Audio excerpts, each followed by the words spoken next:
बिस्मिल्लाहिर्रहमानिर्रहीम। अस्सलाम वालेकुम, वेलकम टू माय चैनल। मैं हूँ ईमान फ़ातिमा। और जैसा कि आपने देखा होगा प्रीवियस मेरी सारी वीडियोस में कि बैंक से रिलेटेड सारी इन्फॉर्मेशन मैं आप लोगों के साथ शेयर कर रही होती हूँ। तो बीच में मुझे बहुत सी मतलब मैंने देखा फेसबुक्स वगैरह पे भी और वैसे भी लोगों ने मुझसे कमेंट्स में पूछा हुआ था बहुत ज़्यादा अबाउट प्रोफेशंस कि बैंक के कौन कौन से प्रोफेशंस हैं और किस तरह वर्किंग होती है, सैलरी पैकेजेस, उसके लिए क्या क्वालिफ़िकेशन चाहिए होती है, वर्किंग कैसी है, हर एक चीज़। तो क्योंकि मैं बैंक में काम एक टाइम तक बैंक में काम किया हुआ है, सो मैंने सोचा कि वाई नॉट कि मैं आप लोगों के साथ अपना एक्सपीरियंस भी शेयर करूं। मैं आप लोगों को ये भी बताऊं कि किस पोस्ट पे कौन सी मतलब है, मतलब आपके कौन कौन सी पोस्ट्स हैं, किस तरह से आप उस पर काम कर सकते हैं, उनके सैलरी पैकेजेस क्या हैं, उसके लिए क्या क्वालिफ़िकेशन चाहिए और वर्किंग किस तरह की है, आगे काम करना चाहिए कि नहीं करना चाहिए। तो मैं आपको ऐसा बिल्कुल नहीं कहूँगी कि काम नहीं करना चाहिए, क्योंकि बहुत से बेनिफिट्स भी हैं, बट आपको अपनी रूटीन और हर एक चीज़ को देखना पड़ता है।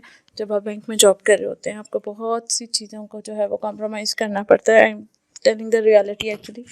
तो क्योंकि प्राइवेट सेक्टर है तो ऑब्वियस सी बात है कि हर चीज़ का वर्कलोड भी होता है, टारगेट्स भी होते हैं, प्रेशर भी होता है, ठीक है। तो वो सारा कुछ तो जो है वो आपको देखना ही पड़ता है। उसके अलावा क्या है कि वक्त के साथ साथ मैं आपको बताऊंगी, लेकिन हम लोग वन बाय वन जो है प्रोफेशन चूज़ करते हैं। सबसे पहले मैं आपको आज जिस प्रोफेशन के बारे में बताऊंगी वो यानी कि बिल्कुल जो हमारा स्टार्टिंग होता है बैंक का एंट्री आप कह लें या जो भी कह लें, उसमें हमारे पास टेलर होता है, जिसको हम लोग जो है वो कैशियर भी कहते हैं या हम लोग कैश ऑफिसर भी कहते हैं। और बहुत से बैंक्स में बीएसओ जो है वो मतलब कैशियर जो है वो बीएसओ का काम भी परफॉर्म कर रहा होता है। लेकिन बीएसओ क्या है वो एक अलग टर्म है, उसको हम लोग बाद में डिस्कस करेंगे। तो let's talk about the tailor first, कि टेलर जो है वो क्या है, ठीक है। टेलर जो है वो बैंक की पोस्ट है, ठीक है। हर बैंक के अंदर जो है वो ऑफ़र की जाती है। बेसिकली कैशियर होते हैं और कैश से आपको पता चल रहा होता है कि जितनी भी कैश मैनेजमेंट होती है वो आपको उस प्रोफेशन में करनी पड़ती है, ठीक है। उसके अलावा क्या होती है, कैश हैंडलिंग आपको आनी चाहिए। कैश हैंडलिंग का मतलब ये है कि आपको जो है वो कस्टमर के साथ किस तरह से डील करना है, कैसे कैश देनी है, कैसे कैश लेनी है, आया नोट असली है नकली है, नोट किस तरह का है, ठीक है। हर एक चीज़ को कैश हैंडलिंग का उसके अंदर काम होगा। और जो भी कैश रिलेटेड टास्क होते हैं, जो भी आपने फाइल्स मेंटेन करनी होती हैं, रिकॉर्डिंग्स करनी होती है, उन सब का काम जो है वो होता है। लाइक प्राइस बॉन्ड्स आ रहे होते हैं, उसका एक रजिस्टर या आपको फाइल मेंटेन करनी पड़ती होती है, ठीक है। उसके अलावा जो है वो डिफरेंट किस्म की लाइक वॉल्ट क्लोज कर रहे होते हैं, जो हर रोज़ उसका एक हम जो है वो मेमो निकलता है। उस मेमो को जो है वो आपने रिकॉर्ड करना होता है फाइल्स के अंदर, ठीक है।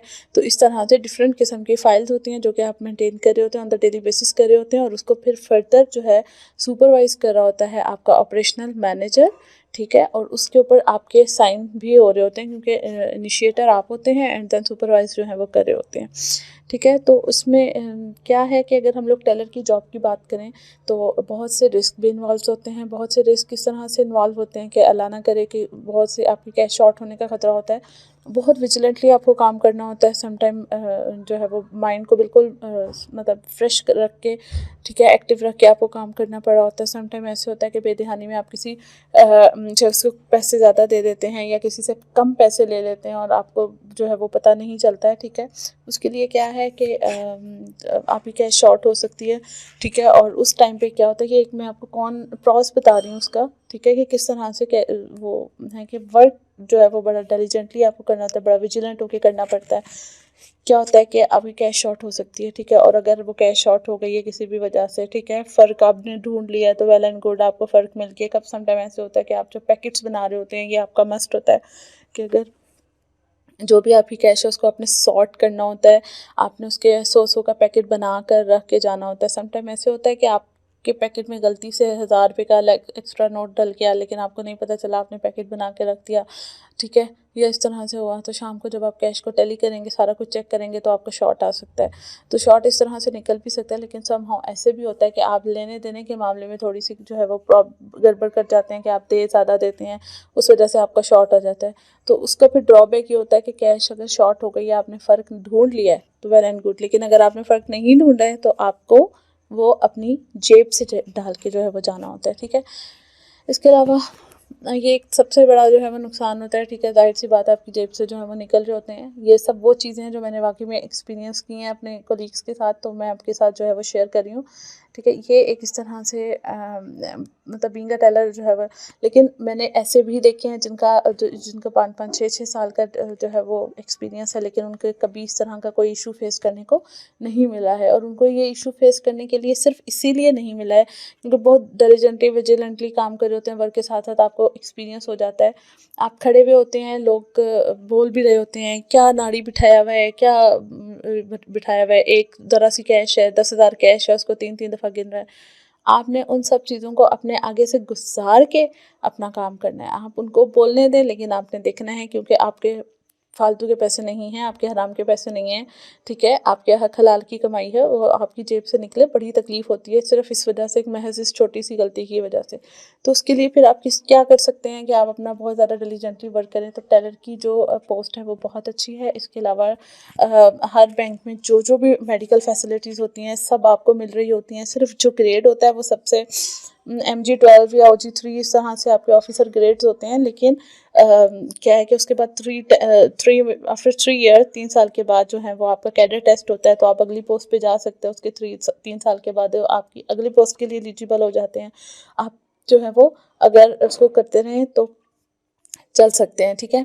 अच्छा, इसके अलावा अगर आप लोग पैकेज की बात करें, सैलरी पैकेज की बात करें, तो टेलर का जो सैलरी पैकेज है वो वेरी करता है डिफरेंट जो है वो बैंक्स में। लेकिन अभी जो है वो अगर आप बिल्कुल फ्रेश हैं तो आपको किसी बैंक में 30,000 भी मिलेगा, लेकिन 30,000 to 40,000 के बीच में डिफरेंट बैंक्स की डिफरेंट स्लॉट रेट है। लाइक अलाइड बैंक है, इसी तरह बैंक ऑफ पंजाब है, उसका 40,000 का पैकेज है, ये इनिशियल पैकेज है। लेकिन जो है वो कुछ बैंक्स हैं जो ज़रा छोटे लेवल के बैंक्स हैं, वो जो है वो अभी भी 30,000 जो है वो कर रहे हैं, ठीक है। तो वो आप डिफरेंट बैंक्स की जब ऑफर्स आती हैं तो उसमें वो आपको बता देते हैं, ठीक है। प्रोसेस क्या होता है? प्रोसेस इसमें ये होता है कि पहले आपका जो है वो टेस्ट लिया जाता है, ठीक है। देन इंटरव्यू का प्रोसेस होता है और देन सिलेक्शन होती है, और सिलेक्शन के बाद आपकी 2 वीक्स की ट्रेनिंग होती है, ठीक है। प्रॉपर ट्रेनिंग इंस्टीट्यूट्स होते हैं हर बैंक के, वहाँ पर आपकी ट्रेनिंग होती है, एंड देन ट्रेनिंग के बाद आपको डिफरेंट जगहों पे लगाया जाता है, ठीक है। कोई इस तरह का इशू नहीं होता है, आपको आपके रीजन में ही रखा जाता है। लाइक अगर आप लाहौर से बिलोंग करते हैं तो आपको लाहौर की किसी ब्रांच में जो है वो लगाया जाएगा।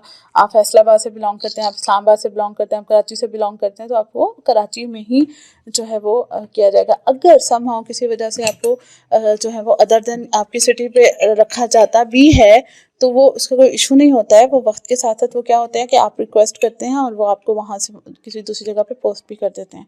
अब उसके लिए क्या है कि आपकी एजुकेशन मतलब क्वालिफ़िकेशन जो आपको रिक्वायर्ड है, तो उसकी क्वालिफ़िकेशन जो है BCom 14 ईयर्स चल जाता है आजकल, लेकिन वैसे BCom या BBA जो 16 ईयर आपकी एजुकेशन है वो इसके लिए जो है वो मस्ट है, ठीक है। आप बैचलर्स वगैरह जो भी हैं आप उसके लिए अप्लाई कर सकते हैं, एंड देन उसी बेस पे वो आपको जो है कर सकते हैं, सेलेक्ट करेंगे, ठीक है। अब आ गया हाउ टू अप्लाई, आपको पता कैसे चलेगा? तो उसके लिए एक तो डिफरेंट किस्म के फेसबुक पे पेजेस हैं, बैंकिंग के पेजेस हैं, MTO बैजेस इस तरह करके।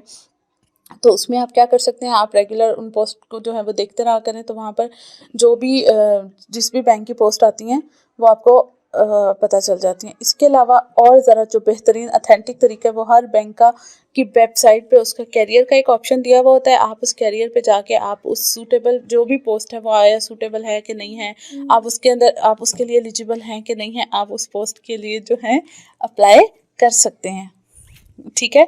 वहाँ पर जाके आप देख सकते हैं और इस तरह से आप अप्लाई कर सकते हैं। बिल्कुल मैं आपको on the based of experience आपको ये सारी चीज़ें बता रही हूँ कि इस तरह से ये जो है वो कोई आपको गाइड नहीं करेगा, कोई वो मतलब शायद ही हो जो आपको इस तरह से इतनी true authentic information they. But आप मेरे इन बताए हुए पॉइंट्स पे अगर चलेंगे तो आई डेफिनेटली श्योर, अगर आप बैंक में विलिंग है काम करने के लिए या वैसे भी आपको जॉब की ज़रूरत है, तो आए दिन अभी भी जो है वो आजकल अलाइड बैंक की पोस्ट चल रही हैं, आजकल अस्करी की चल रही हैं, बैंक फलाह की कुछ जो है वो जॉब्स आई हुई हैं। तो आप जाएँ, आप जैसे मेरी ये वीडियो देखेंगे तो आप जाएँ, आप जाके बैंक्स के कैरियर वाले पेज पे जाके आप अपने लिए जो भी कोई सूटेबल जॉब है अप्लाई कर सकते हैं, ठीक है। और टेस्ट होता है, टेस्ट में बिल्कुल बेसिक चीज़ें पूछी जाती हैं, थोड़ी बहुत, बहुत ज़्यादा नहीं, बिल्कुल बहुत थोड़ी सी अकाउंटिंग का कुछ पूछ लेंगे, ठीक है, रेलेवेंट पूछ लेंगे। समटाइम ऐसा होता है कि वो नहीं भी पूछते हैं।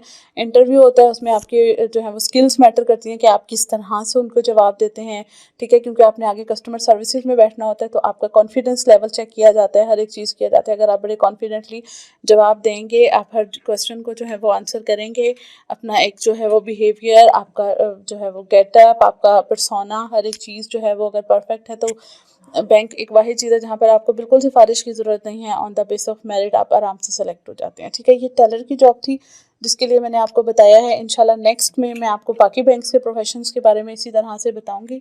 तो अगर आपको मेरी ये वीडियो जो है वो पसंद आए, समझ आ जाए, तो आई होप कि आप इसको आगे भी शेयर करेंगे ताकि ज़्यादा से ज़्यादा लोग इसे बेनिफिट्स ले सकें, ठीक है। मैं इंशाल्लाह आपसे मिलूंगी नेक्स्ट वीडियो में। तब तक अपना बहुत सा ख्याल रखिएगा और मेरे चैनल को लाइक कर दें, सब्सक्राइब कर दें और शेयर कर दें। Thank you so much. Allah हाफिज़।